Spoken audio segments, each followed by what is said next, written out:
Hello students, welcome to my channel केजन classes. Class 12 का पिछले वीडियो में आपको हमने एक्सरसाइज 5.8 में रोल पेपर में बताया था और उसमें एक क्वेश्चन को भी सॉल्व किया था। आज देखिए क्वेश्चन नंबर 2 क्या बोल रहा है। कह रहा है क्या कि जांच करें कि क्या रोले की पर में निम्न फलनों में से किन किन पर लागू होता है। देखिए रोले के पर में लागू होने के लिए आपको हम 3 शर्तें बताए थे। फर्स्ट में क्या होना चाहिए, संतत होना चाहिए, और दूसरा में क्या होना चाहिए तो अवकलनीय होना चाहिए, और तीसरा में क्या होना चाहिए तो एक सी का अस्तित्व उसमें होना चाहिए। तो 3 शर्तें अगर लागू होता है तो क्या हो जाएगा, आपका रोले का प्रमेय लागू वहाँ होता है, नहीं तो नहीं होगा। फिर कह रहा है इन उदाहरणों से क्या आप रोले के प्रमेय के विलोम के बारे में कुछ कह सकते हैं। तो देखिए 2 में 3 क्वेश्चन दिया हुआ है। देखिए 2 का पहला कह रहा है एफ एक्स बराबर क्लोज इंटरवल x के लिए x बिलोंग्स टू 5 और 9 है। तो यहाँ हम लिखेंगे कि चूँकि एफ एक्स बराबर x ये दिया हुआ है, तो देखिए ये दिया हुआ है, तो अब बताइए जो x है ये क्या है। x क्या है, बहुपद है, लेकिन एक पदी बहुपद है। कोई भी फंक्शन क्या होता है जब एक पदी बहुपद के रूप में होता है तो वह क्या होता है, संतत नहीं होता है। तो यहाँ पर क्या लिखेंगे, एफ एक्स बराबर एक्स, तो लिखेंगे यहाँ पर कि चूँकि जो एफ एक्स है, एफ एक्स एक पदी बहुपद है, एक पदी बहुपद है,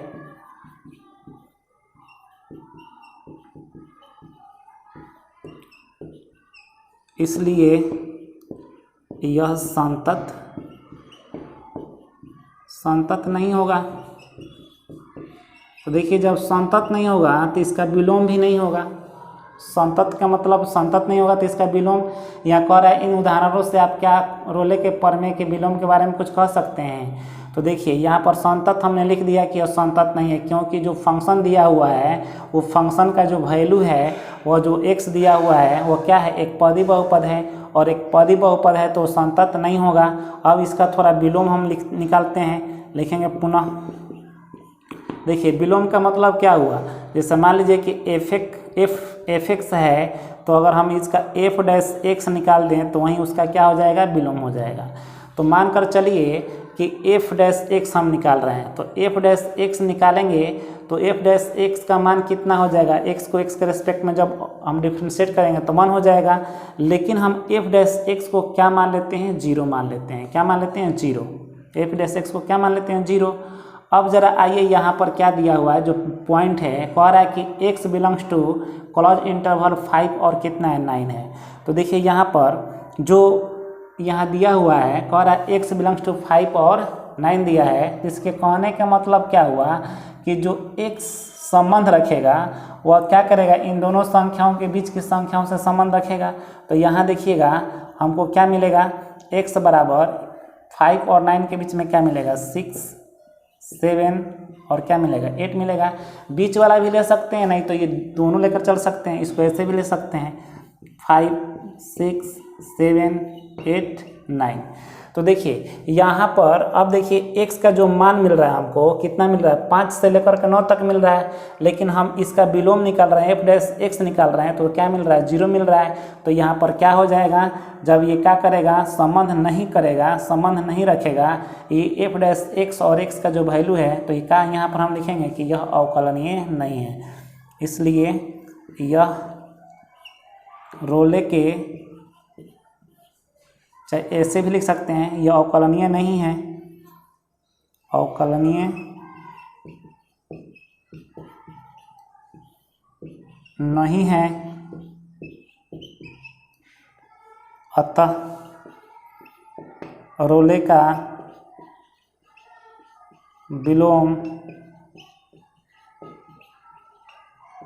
लागू नहीं होता है, लागू नहीं होता है।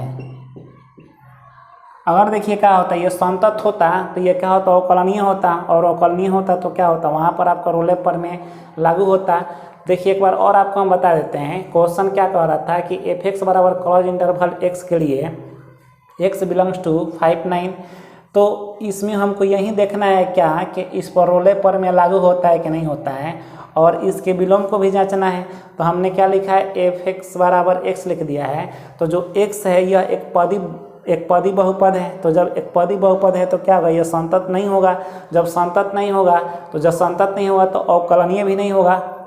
अगर अवकलन नहीं होगा, अब इसका हम क्या करते हैं, इसका विलोम ज्ञात करेंगे, यानी इसका डिफ्रेंशिएट करेंगे किसका, एफ एक्स का।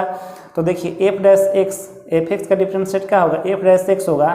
तो इसका जो मान होगा एक्स के रेस्पेक्ट में एक्स का 1 होगा, 1 तो होगा, लेकिन उसको हमने क्या मान लिया है, 0 मान लिया है।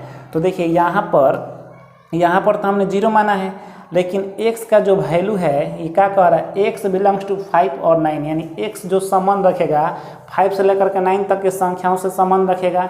तो देखिए यह इसके साथ क्या कर रहा है, संबंध नहीं बना रहा है। तो क्या हो जाएगा, यहाँ पर अवकलनीय नहीं होगा, और जब अवकलनीय नहीं होगा तो क्या होगा, इसका विलोम लागू नहीं होगा। आइए स्टूडेंट्स देखते हैं क्वेश्चन नंबर 2 का 2। देखिए लिखा है इसे यहाँ पर कि एफ एक्स बराबर क्लोज इंटरवल x के लिए x belongs to close interval -2 और 2 दिया हुआ है। तो फिर वही बात है, क्वेश्चन नंबर 1 की तरह ही है। तो यहाँ पर हम क्या लिखेंगे, एफ एक्स। तो एफ एक्स बराबर क्या दिया हुआ है, x दिया है। तो देखिए जो x है फिर क्या मिला हमको, लिखेंगे यहाँ पर, चूँकि एफ एक्स एक पदी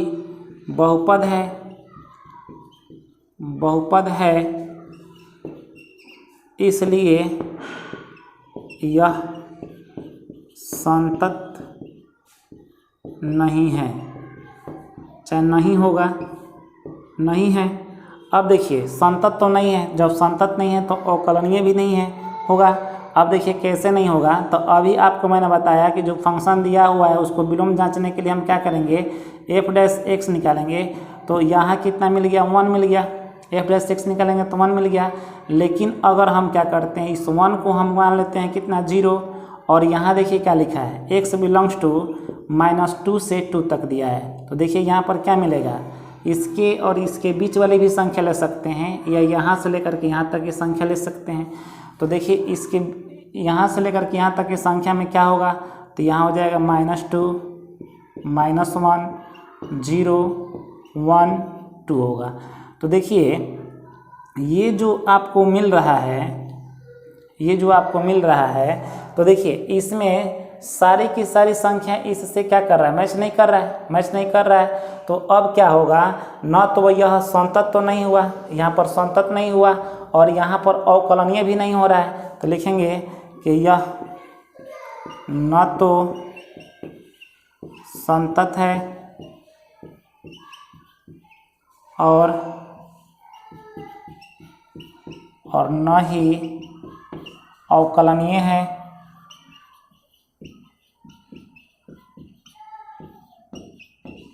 इसलिए रोले के प्रमेय लागू नहीं होता है, लागू नहीं होगा, चाहे नहीं होता है। तो देखिए जब रोले का प्रमेय लागू नहीं होगा तो उसका विलोम भी नहीं निकलेगा। तो लिखेंगे अतः इसका विलोम भी नहीं होगा, इसका विलोम भी नहीं होगा। आइए देखते हैं क्वेश्चन नंबर 2 का 3। देखिए लिखा है एफ एक्स बराबर एक्स स्क्वायर -1 के लिए x बिलोंग्स टू 1 और 2 दिया हुआ है। तो सबसे पहले हम क्या करेंगे, लिखेंगे यहाँ पर कि चूँकि एफ एक्स बराबर एक्स स्क्वायर -1। तो देखिए ये जो आपका फंक्शन दिया हुआ है, ये फंक्शन क्या है, द्विपदी बहुपद है। तो क्या होगा, ये संतत होगा। तो यहाँ पर लिखेंगे कि चूँकि एफ एक्स द्विपदी बहुपद है इसलिए यह संतत होगा। देखिए संतत हो गया। अब इसका हम क्या करेंगे, डिफरेंशिएट निकालेंगे। तो एफ डैश एक्स बराबर कितना हो गया, 2x। तो देखिए क्या हो गया, यह संतत हो गया और इसका डिफरेंशिएट भी निकल गया। देखिए यहाँ पर संतत हो गया और इसका डिफ्रेंशिएट हमने निकाला तो 2x मिल गया, यानी इसका डिफ्रेंशिएट भी निकाल दिए हम। तो देखिए ये क्या हो जाएगा, संतत भी हो गया और अवकलनीय भी होगा। तो लिखेंगे कि यह संतत तथा अवकलनीय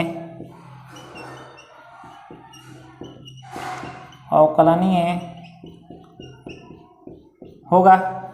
तो देखिए संतत और अवकलनीय हो गया। अब देखिए यहाँ पर पॉइंट दिया हुआ है 1 और 2। अब ये क्या करेंगे, बारी बारी से इसमें रख करके जांच करेंगे कि क्या इसका वैल्यू बराबर आ रहा है कि नहीं आ रहा है। तो लिखेंगे F1, तो F1 जब निकालेंगे तो 1 का स्क्वायर माइनस 1 बराबर कितना होगा, 0 होगा। और जब F2 निकालेंगे हम तो कितना हो जाएगा, 2 का स्क्वायर माइनस 1, तो ये हो गया 4 माइनस 1 बराबर कितना हो गया, 3 हो गया। तो यहाँ पर आपको क्या मिल रहा है, चूँकि F1 नॉट इक्वल F2, इसलिए रोले के प्रमेय लागू नहीं होता है, लागू नहीं होगा। देखिए अगर यहाँ भी बराबर आ जाता तो यहाँ पर रोले का प्रमेय लागू हो जाता, नहीं होगा, हो गया। इसलिए अतः इसका विलोम भी नहीं होगा, विलोम भी नहीं होगा, हो गया आंसर। आइए स्टूडेंट्स देखते हैं क्वेश्चन नंबर 3। देखिए क्वेश्चन नंबर 3 में है, यदि f सच डेट, इसको सच डेट पढ़ते हैं, यदि f such that -5 tends to r एक सतत फलन है और यदि f डैश x किसी भी बिंदु पर शून्य नहीं होता है, यानी f डैश जो x है यानी f(x) का कोई वैल्यू होगा, और जब f डैश x निकालेंगे तो क्या करेंगे, f डैश x के मान जो निकलेगा उसमें हम दिए हुए पॉइंट को जब रखेंगे तो किसी भी पॉइंट पर वह शून्य नहीं होगा। तो सिद्ध करना है कि f-5 नॉट इक्वल f+5। तो देखिए यहाँ पर इसको हम हल कर दिए हैं, यहाँ लिखें यदि f-5 और इक्वल f5 हो। तो देखिए अगर ये दोनों बिंदु पर क्या होता है, वैल्यू बराबर होता है, तो उस कंडीशन में दिया हुआ जो क्या होगा, फलन होगा, वह पर जो क्या होगा, फलन होगा, वह रोले के प्रमेय को क्या करेगा, संतुष्ट करेगा। जैसे कहने का मतलब ये हुआ कि मान लीजिए कि दो बिंदु दिया है, f(x) कोई फलन है, तो उस कंडीशन में क्या होता है कि f-5 का जो वैल्यू होगा वह और जो f5 का वैल्यू होगा वह दोनों सेम आता है, यानी दोनों बराबर आता है। तो क्या होगा कि जो अंतराल दिया हुआ है, जो आपको इंटरवल यहाँ पर दिया हुआ है, वह क्या होगा, रोले के समस्त शर्तों को क्या करेगा, पूरा करेगा। तो देखिए हमने क्या लिखा है, यदि f-5 इक्वल f5 हो तो फलन f(x) अंतराल -5 में रोले के प्रमेय की समस्त शर्तों को पूरा करेगा। कब, अगर ये दोनों बराबर होगा तब, ठीक है। अतः f-5 में कम से कम एक बिंदु C का भी अस्तित्व होगा। आपको मैंने जब फर्स्ट क्लास इस रोले प्रमेय का दिया था तो उसमें बोला था क्या कि रोले के प्रमेय को संतुष्ट करने के लिए 3 शर्तों का होना जरूरी है। उसमें से 3 नंबर क्या था, पहला था क्या, संतत होना चाहिए, दूसरा अवकलनीय होना चाहिए, और तीसरा क्या था कि यदि वह संतत और अवकलनीय हो तो उसके अंदर, उस दिए हुए अंतराल के अंदर कम से कम क्या, C बिंदु का अस्तित्व होना चाहिए। तो देखिए, तो जब यहाँ पर क्या हो गया, ये तो आपने माना है कि अगर ये दोनों बराबर हो तो क्या होगा, ये रोले के प्रमेय को क्या करता है, पूरा करता है। लेकिन यहाँ पर क्या हमने लिखा है, तो जब रोले के प्रमेय को लागू कर दिया तो यहाँ पर इसके अंदर, ये अंतराल के अंदर क्या होना चाहिए, एक आपका C का भी अस्तित्व होना चाहिए। तो जब C का अस्तित्व होगा तो वहाँ 3 नंबर जो मैंने आपको शर्त बताया था उसमें f'(c) बराबर क्या हो रहा था, 0 हो रहा था। अब बताइए कि f(x) का कहीं वैल्यू है, ये नहीं है, f(x) का वैल्यू तो कहीं है नहीं। तो जब f(x) का वैल्यू कहीं नहीं है तो क्या उसका f'(x) निकलेगा, नहीं निकलेगा। तो वहीं पर हम क्या लिखे हैं, f'(x) नॉट इक्वल 0, यानी जो f'(x) होगा वो 0 के बराबर नहीं होगा। और इसको पढ़ते हैं हम ओवरऑल, ठीक है, इसको क्या पढ़ते हैं, ओवरऑल, यानी समस्त यानी पूरे के पूरे जो वैल्यू हम निकालेंगे एफ डैश एक्स का जो मान निकालेंगे वह 0 के बराबर नहीं होगा और x बिलोंग्स टू -5 और 5 जब क्या होगा यहाँ पर 0 के बराबर नहीं होगा तो f -5 बराबर नहीं होगा f5 का, और यही हमको क्या करना था, साबित करना था। देखिए एक बार और इसको बता देते हैं। सबसे पहले क्या करना चाहिए हमको कि जो फलन दिया हुआ है, जो आपको अंतराल दिया हुआ है, उस अंतराल के दोनों वैल्यू अगर बराबर आ जाएंगे तो रोले के समस्त शर्तों को ये पूरा करेगा। लेकिन जब समस्त शर्तें पूरा हो जाएगी तो उसके अंदर एक सी का भी अस्तित्व होना चाहिए। तो जब सी का अस्तित्व होगा उस कंडीशन में एफ डैश सी बराबर क्या होगा, 0 होगा। तो एफ डैश निकलेगा कहाँ से, अगर एफ एक्स का मान होगा तब ना निकलेगा। तो इस क्वेश्चन में तो एफ एक्स है नहीं, तो जब नहीं है तो F dash x not equal 0, और जब नॉट इक्वल 0 होगा तो उस कंडीशन में क्या हो जाएगा कि x जो बिलोंग्स टू है -5 और 5 जो आपका दिया हुआ है वहाँ पर, और क्या हो जाएगा, ये दोनों आपका बराबर नहीं होगा, नहीं बराबर होगा। और ये हमको क्या करना था, सिद्ध करना था। तो उम्मीद करता हूँ स्टूडेंट्स का आज का वीडियो आपको समझ में आया होगा। वीडियो समझ में आया है तो लाइक शेयर और ज़्यादा से ज़्यादा सब्सक्राइब करें।